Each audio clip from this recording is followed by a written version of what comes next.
আজ 5 ফেব্রুয়ারি 6 মাস হলো শেখ হাসিনার পতন এবং পালিয়ে যাওয়ার যখনই আমরা শেখ হাসিনার পতন বলবো তখনই পালিয়ে যাওয়ার কথাটা যুক্ত করব। এটাকে আমরা ভবিষ্যতের বাংলাদেশে এই দুটোকে একসাথে সবসময় ব্যবহার করব। পতন অনেক স্বৈরশাসকের হয়, কিন্তু শেখ হাসিনার মতো পালিয়ে সবাই যায় না, এটা মনে রাখতে হবে। এরশাদ পালিয়ে যায়নি, সুযোগ পাওয়ার পর পালিয়ে যায়নি, জেলে গিয়েছিল। যাই হোক, শেখ হাসিনা পতন এবং পালিয়ে যাওয়ার 6 মাস পূর্তিতে আমরা নিশ্চয়ই সেলিব্রেট করব, কিন্তু সেটার চেয়ে গুরুত্বপূর্ণ কথা এখন হয়ে দাঁড়িয়েছে শেখ হাসিনার পক্ষ থেকে ঘোষণা দেয়া হয়েছে তিনি ভাষণ দেবেন দুটো। একটা হচ্ছে ছাত্রলীগের তাদের পেজে, নিষিদ্ধ ঘোষিত ছাত্রলীগ, তাদের পেজে বলা হয়েছে 5 ফেব্রুয়ারি 2025 রাত 9টায় বাংলাদেশের ছাত্র সমাজের উদ্দেশ্যে বক্তব্য রাখবেন বঙ্গবন্ধু কন্যা দেশরত্ন শেখ হাসিনা। খেয়াল করি, একটা ইন্টারেস্টিং ফাইন্ডিং আছে, আমি আসবো। আরেকটা হচ্ছে আওয়ামী লীগের অফিসিয়াল পেজে দায় মুক্তি নামের একটা লাইভ অনুষ্ঠানের বিশেষ পর্ব। এটা লাইভে যুক্ত হয়ে নেতাকর্মীদের দুঃখ দুর্দশার কথা শুনবেন এবং বক্তব্য রাখবেন আওয়ামী লীগ সভাপতি জননেত্রী শেখ হাসিনা। 6 ফেব্রুয়ারি রাত 9টা তাদের ফেসবুকে এবং ইউটিউবে লাইভ করা হবে। ইন্টারেস্টিং ব্যাপার যেটা বলছিলাম, এই দুই সংগঠনের কেউ শেখ হাসিনাকে প্রধানমন্ত্রী লেখেনি, এমপি লেখেনি। সো কয়েকদিন ধরে একটা ট্রেন্ড ছিল যে শেখ হাসিনাকে প্রধানমন্ত্রী লেখা। এটা বন্ধ হয়েছে, এবং এটা বন্ধ হওয়া আমি এভাবে ইন্টারপ্রেট করতে চাই, ভারত সরকার তাকে এটা নিষেধ করেছে, আমি ইন্টারপ্রেট করতে চাই। কিন্তু শেখ হাসিনাকে আমরা এখনো থামাতে পারিনি। এটা একটা গুরুত্বপূর্ণ ব্যাপার হয়ে দাঁড়িয়েছে। কেন, আমি একটু পরে আসছি, কিন্তু তার আগে যেটা প্রায় বলি, গতকাল আমি একটা ভিডিও দিয়েছিলাম, সেখানে বলেছিলাম শেখ হাসিনার কথা শুনতে আমার ভালো লাগে, সত্যি ভালো লাগে, শুনি।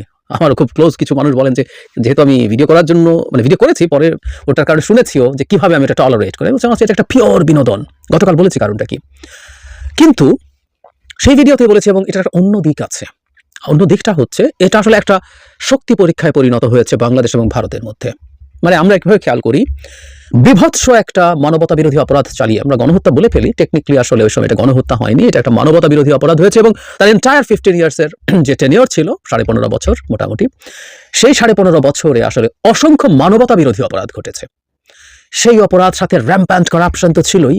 সেই মানুষটা পালিয়ে ভারতে আছে, ভারতের আশ্রয়ে আছে, ইটসেলফ একটা ভয়ঙ্কর আপত্তিকর ব্যাপার। আমরা এটা নিয়ে ভারতকে ক্রমাগত চাপ দিতে আমরা দিয়েছি। শেখ হাসিনাকে ফেরত চেয়ে আমরা নোট ভার্বাল পাঠিয়েছিলাম কিছুদিন আগে, কিন্তু উনি ওখানে আছেন।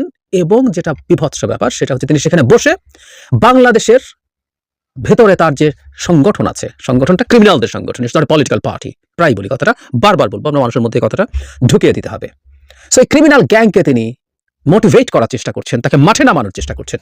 সেটা একটা স্পষ্ট উদ্দেশ্য আছে বলে আমি মনে করি, সেটা হলো তিনি ভারতের কাছে প্রাসঙ্গিক থাকতে চান। ফলে তার মাঠে লোকজন এখনো আছে, তারা নামতে পারে। ওদের ফেসবুক পেজে যে কেউ ঢুকলে দেখবেন 2-4 জন কোথাও চুরি করে একটা পোস্টার দিয়েছে, একটা পোস্টার লাগিয়েছে, একটা লিফলেট দিয়েছে, সেটা ছবি তুলে ভিডিও করে ছেড়ে দিয়েছে, স্প্রে রং দিয়ে কোথাও শেখ হাসিনা লিখছে, জয় বাংলা লিখছে, এগুলো তারা করছে। যাই হোক, করুক। কিন্তু শেখ হাসিনা দেখাতে চায় যে তাদের যথেষ্ট রকম সাহসী কর্মীরা আছে, যাতে ভারত তাদের কাছ থেকে পুরো মুখ ফিরিয়ে না নেয়। শক্তি না দেখাতে পারলে, শক্তি না থাকলে আসলে দিনের শেষে আওয়ামী লীগের কোনো প্রাসঙ্গিকতা ভারতের কাছে থাকবে, এটা তিনিও বলছেন। আরেকটা উদ্দেশ্য তার আছে বলে আমি মনে করি, সেটা হচ্ছে তিনি চান এই সব কর্মসূচির সময় তার লোকজন নিগৃহীত হোক, কোনো না কোনোভাবে চাপের মুখে পড়ুক, কিছুটা হলেও হামলার মুখে পড়ুক। আরামে বসে পুরো পরিবার এবং আওয়ামী লীগের ওপরের পর্যায়ে সবাই আরামে বসে থাকবেন। এখানে যারা মধ্যবার, বিশেষ করে নিম্ন পর্যায়ে যারা আছেন, তাদেরকে বঙ্গবন্ধু বলে, মুক্তিযুদ্ধের চেতনা বলে রাস্তায় নামিয়ে তারা চান, ইনফ্যাক্ট তারা মনে মনে প্রার্থনা করেন যে তাদের উপর হামলা হোক, যাতে এগুলো দিয়ে তারা গ্লোবালি তাদের একটা ন্যারেটিভ তৈরি করতে পারে যে তারা তো নিষিদ্ধ সংগঠন নয়, কিন্তু তাদের উপরে তারপরও হামলা হচ্ছে, তারা পোস্টার দিতে পারছে না, লাগাতে পারছে না, লিফলেট দিতে পারছে না, তারা কোথাও মিছিল করতে পারছে না। এই রকম একটা উদ্দেশ্য আছে। সো তার অনেকগুলো উদ্দেশ্যের কারণে তিনি আসলে সরাসরি কথা বলছেন। তার চাইতে জরুরি কথা, এটা আমাদেরকে চ্যালেঞ্জ দেওয়া হচ্ছে, আমাদের সরকারকে চ্যালেঞ্জ দেওয়া হচ্ছে। আমাদের সরকার তাকে পাচ্ছি তো নাই, দেশে বসে তার ক্রিমিনাল গ্যাংকে তিনি অ্যাক্টিভেট করার চেষ্টা করছেন। We must add here, Chhatra League কিন্তু নিষিদ্ধ সংগঠন। ছাত্রলীগকে নিষিদ্ধ করা হয়েছে সন্ত্রাস দমন আইনে, এই সরকারের অধীনে। সেই নিষিদ্ধ সংগঠনের সাথে উনি কানেক্টেড হয়ে বক্তৃতা করবেন। এগুলো খুব ভয়ঙ্কর স্পর্ধার ব্যাপার।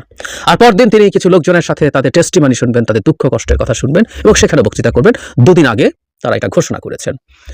আমাদের মনে আছে নিশ্চয়ই, এর আগে বিদেশে 2-3টা জায়গায় তিনি ভাবে কানেক্টেড হয়ে তার বক্তৃতা করেছিলেন কিছু সভাতে। এবং সেখানে ব্রিটেনে, if I am not wrong, ব্রিটেনে আওয়ামী লীগের মন্ত্রী এমপিরা প্রেজেন্ট ছিলেন, প্রকাশ্যে এসেছিলেন। ব্রিটেনে এখনো টপ টপিক, ব্রিটেনের একটা ভিডিও ছড়িয়ে বেড়াচ্ছে, সেখানে তারা তাদের তারা তাদের লিফলেট বিলি করছেন, এবং বিলি করতে গিয়ে লোকজন নিচ্ছেন একটা সার্কাস, কিন্তু ওখানে তারা লিফলেট বিলি করছেন। Very interesting. ওখানে ভারতে এগুলো করুক তারা। যাই হোক, যেটা বলছিলাম, সেখানে তিনি করেছিলেন, এবং সেখানে প্রধানমন্ত্রী, এমপি এগুলো লেখা হচ্ছিল। এবার নেই। আমি আবারও বলছি, এটা একটা গুরুত্বপূর্ণ উন্নতি। তাদের অফিসিয়াল পেজে, আই রিপিট, তাদের অফিসিয়াল পেজে শেখ হাসিনাকে প্রধানমন্ত্রী হিসাবে আর লেখা হচ্ছে না। তারা রিয়ালিটি মাইনা নিচ্ছে, তাই না? ব্যাপারটা এরকম হয়ে গেল। কিন্তু তারপরও তার কথা বলা আমাদের সরকারের আসলে খুব টাফ হওয়া দরকার। আমি মনে করি সামনের দুটো কর্মসূচিকে মাথায় রেখে আজই একটা আরেকটা আগামীকাল ভারতের রাষ্ট্রদূতকে মানে হাই কমিশনারকে রীতিমতো তলব করা উচিত। তলব করে এটা নিয়ে খুব স্পষ্টভাবে চাপ দেওয়া দরকার। নোট ভার্বাল হলে নোট ভার্বাল দেওয়া দরকার। এটা করতে হবে এবং এটার জন্য বাংলাদেশের যত আন্তর্জাতিক কমিউনিকেশন দরকার সেটা দেখানো দরকার। কারণ হলো এই দেশে এই নারী যা করে গেছেন তারপরও তিনি এই কাজটা করছেন, এটা কত বড় স্পর্ধা এবং সেটা ভারতের মতো দেশে বসে করছেন। সুতরাং ভারত কিভাবে এই রকম একটা বর্বর মানুষকে আশ্রয় দিচ্ছে, শুধু না তাকে তার বর্বরতা কন্টিনিউ করার মতো সুযোগ করে দিচ্ছে, এটা করার চেষ্টা করতে হবে। এবং আমি মনে করি শুধু মুখ বন্ধ করাও না, তাকে আসলে বাংলাদেশে ফেরত যাওয়া লাগবে, তাকে এক্সট্রাডাইট করতে হবে। এই চাপ ক্রমাগত চালিয়ে যেতে হবে। বাংলাদেশ যে নোট ভার্বাল দিয়েছিল তাকে চেয়ে খুবই কাজের কাজ হয়েছে, তারা স্বীকারও করেছে কিন্তু কোনো মন্তব্য করেনি। আমার মনে হয় বাংলাদেশের ক্রমাগত এই জিনিসটা চেয়ে যাওয়া উচিত। এটা যদি ক্রমাগত চাইতে থাকে, আমি মোটামুটি নিশ্চিত শেখ হাসিনাকে ভারত ফেরত দেবে না, মোটামুটি না, শতভাগই নিশ্চিত বলা যায়। কিন্তু এই চাপটা ক্রমাগত থাকলে অন্তত শেখ হাসিনার এই কথা বলাটা বন্ধ হবে। কথা বলা বন্ধ হওয়ায় লাভ কি হবে? লাভ হবে হলো প্রধানত যেটা, সেটা হচ্ছে ভারত শেখ হাসিনার পেছনে আর নেই, এই বোধ তাদের দলের নেতাকর্মীকে হতোদ্যম করে তুলবে এবং তারা এরকম খুবই উদ্ভট, ভয়ঙ্কর, বাজে ধরনের এক ধরনের আত্মঘাতী অ্যাডভেঞ্চারিজমে ভুগবে না। এটা একটা গুরুত্বপূর্ণ কাজ হবে, এটা হওয়া দরকার আছে। আসলে শেখ হাসিনার পেছনে বা দলের পেছনে ভারত থাকলে কোনো লাভ নাই। ব্ল্যাঙ্ক চেক দিয়েও শেখ হাসিনাকে হাজার হাজার মানুষকে গুলি করে, হত্যা করে, আহত করে, অন্ধ করেও ক্ষমতায় থাকতে পারে না ভারতের ব্ল্যাঙ্ক চেক পাওয়ার পরও।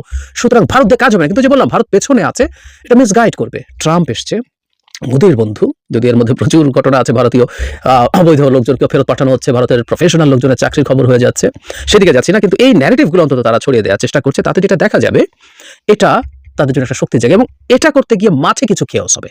এতে আওয়ামী লীগের পুনরুত্থান হবে না, এতে শেখ হাসিনার চট করে আসা হবে না, বা ভবিষ্যতে যে কোনো দিন, দূর ভবিষ্যতে, আমি দেখি না অদূর পার দিদি, দূর ভবিষ্যতে আওয়ামী লীগ বিশেষ করে শেখ পরিবারের নেতৃত্বে, যে পরিবারটা আপাদমস্তক একটা ডাকাত, আবার একটু যোগ করি, বারবার বলা হচ্ছে তারপরে বলতে ভালো লাগে তাই, টিউলিপের মতো একটা মানুষ যে ব্রিটেনে থেকে বড় হয়ে ব্রিটিশ এমপি হয়েছে, জুনিয়র মন্ত্রী হয়েছে, সেও ডাকাত হয়েছে, হতে হয়, তার বোন সেও ডাকাত, মানে সব ডাকাত আসলে। তো এই পরিবারের নেতৃত্বে দূর ভবিষ্যতেও কিছু হবে না। যে কথাটা বলছিলাম, তাদের কথাবার্তার কারণে, তাদের কিছু মিস ইনফরমেশনের কারণে কিছু নেতাকর্মী মাঠে নামবে, হাঙ্গামা করবে। এই হাঙ্গামা হওয়াটা আমাদের ভবিষ্যতের রাজনৈতিক প্রেক্ষাপটের জন্য ভালো না।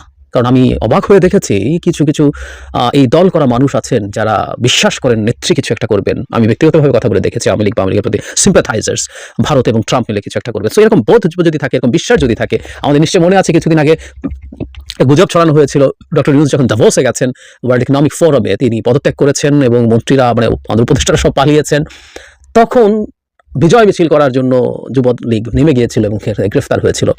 সো বটম লাইন হচ্ছে শেখ হাসিনার মুখ বন্ধ করতে হবে, তার জন্য ভারতকে, মোদীকে বেশ শক্ত চাপের মধ্যে রাখতে হবে এবং এই শক্ত চাপটা বরং বাংলাদেশে যদি ক্রমাগত দিয়ে যেতে পারে, তাহলে অন্যান্য ক্ষেত্রে বাংলাদেশ ডিপ্লোম্যাটিক ডিসকাশনে বেটার অবস্থায় থাকতে পারবে। এবং আমি মনে করি শুধুমাত্র এখন আর কথা বন্ধ না, শেখ হাসিনাকে ফেরত দিতে হবে এবং আমরা বিভিন্ন দিক থেকে আমাদের যে যে জায়গা আছে আমাদের ক্রমাগত আসলে কথাটা বলে যেতে হবে, তাতে অ্যাটলিস্ট যাতে এটা হয়। চাপে কাজ হয় না তা না, আমি আবার ওই কথাটা তৃতীয়বার বলছি, কিন্তু আমি উল্লেখ করতে চাই, শেখ হাসিনাকে প্রাইম মিনিস্টার দাবি করে আর তার সংগঠনই লিখে নেই, তাদের অফিসিয়াল পেজে লিখে নেই, অথচ এটা বলা হচ্ছিল এবং ভারতের মিডিয়াতে বলা হচ্ছিল। আমি স্মৃতি থেকে বলছি, আমি আমার আগের একটা ভিডিওতে বলেছিলাম, একদিন একজন অ্যাঙ্কার একজন সকল স্পেশালিস্টকে এনেছিল, তাকে x prime minister of Bangladesh Sheikh Hasina সাথে সাথে সেই গেস্ট তাকে থামিয়ে বলছেন, আপনি তাকে এক্স প্রাইম মিনিস্টার বলছেন কেন? তিনি প্রাইম মিনিস্টার, তিনি এখনো বাংলাদেশের প্রাইম মিনিস্টার। যেটা ফরাদ মজহাররা যে ন্যারেটিভটা তৈরি করেছিলেন সেটা ভারতেও গিয়ে পৌঁছেছিল।